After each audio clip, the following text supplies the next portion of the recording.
श्री स्वामी समर्थ. इच्छापूर्तीसाठी आपण एकादशीच्या दिवशी काही साधेसोपे उपाय करत असतो. उद्या रविवारी भागवत एकादशी आलेली आहे आणि आपल्या मनातील इच्छा पूर्ण व्हाव्यात, आपल्याला प्रत्येक कामामध्ये यश मिळावे, जीवनातील अडचणी नष्ट व्हाव्यात म्हणून एका झाडाला आपल्याला स्पर्श करायचा आहे. आजच्या या व्हिडिओमध्ये 3 ते 4 आपण अशी झाडे पाहणार आहोत. या झाडांना आपण एकादशीच्या दिवशी स्पर्श केला तर आपल्या इच्छा पूर्ण होत असतात. कोणत्या झाडाला स्पर्श करायचा आहे याची संपूर्ण माहिती आपण आजच्या या व्हिडिओमध्ये पाहणार आहोत. एकादशीच्या दिवशी आपल्याला सकाळी लवकर उठायचं आहे. शक्य असल्यास ब्रह्ममुहूर्तावरती उठायचं आहे. यानंतर आपल्याला स्नान करायचं आहे.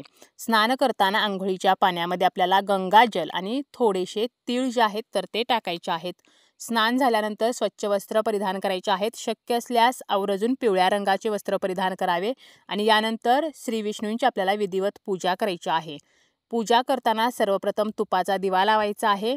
त्यानंतर बसायला आसन घ्यायचं आहे. विष्णूंची मूर्ती असेल तर त्याची पूजा करावी, फोटो असेल तर फोटोची पूजा करावी किंवा बाळकृष्णांची विधिवत पूजा करावी.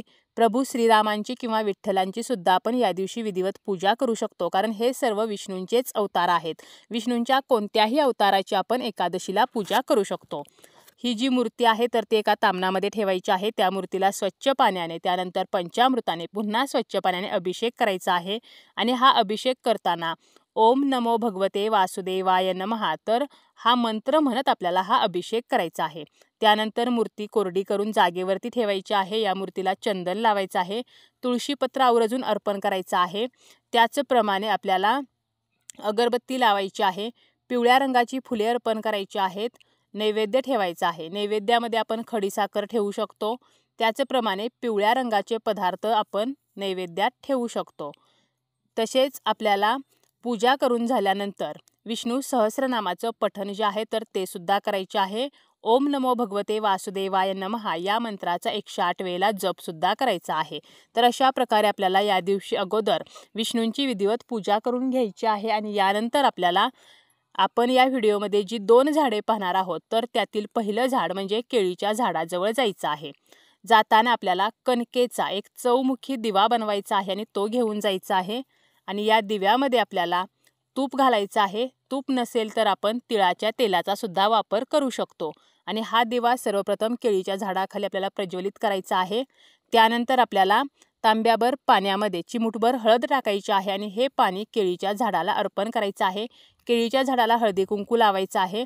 त्यानंतर पिवळी फुले अर्पण करायची आहेत. अगरबत्ती लावायची आहे.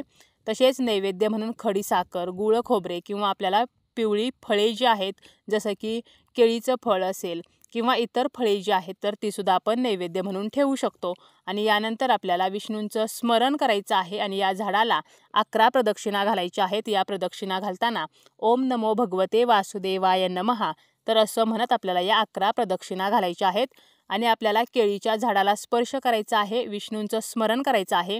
आपली जी समस्या आहे तर ती सांगायची आहे आणि आपल्याला ती समस्या नष्ट व्हावी म्हणून प्रार्थना करायची आहे. मनोभावे आपल्याला या झाडाला नमस्कार करायचा आहे आणि घरी परत यायचं आहे. तर अशा प्रकारे केळीच्या झाडाला आपल्याला स्पर्श करायचा आहे.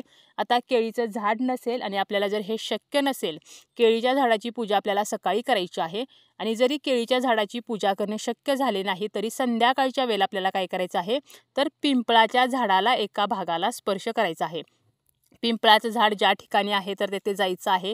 जाताना आपल्याला या दिवशी आवर्जून चिमूटभर तीळ, त्यानंतर आपल्याला साखर घातलेलं पाणी घेऊन जायचं आहे.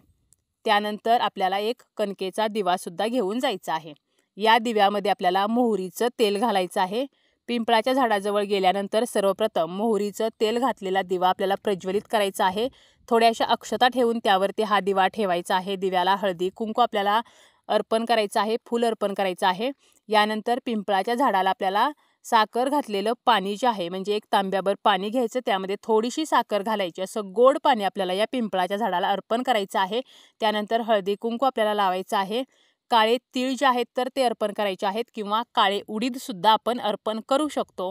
काळे तीळ किंवा काळे उडीद दोन्हीपैकी जे आपल्याला मिळेल तर ते अर्पण करायचं आहे. अगरबत्ती लावायची आहे, धूप लावायचं आहे.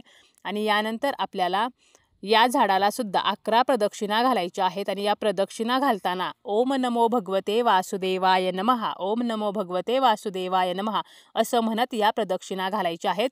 त्यानंतर आपल्याला त्या झाडाच्या खोडाला स्पर्श करायचा आहे आणि आपला पितृदोष जो आहे तर तो नष्ट व्हावा म्हणून आपल्याला प्रार्थना करायची आहे.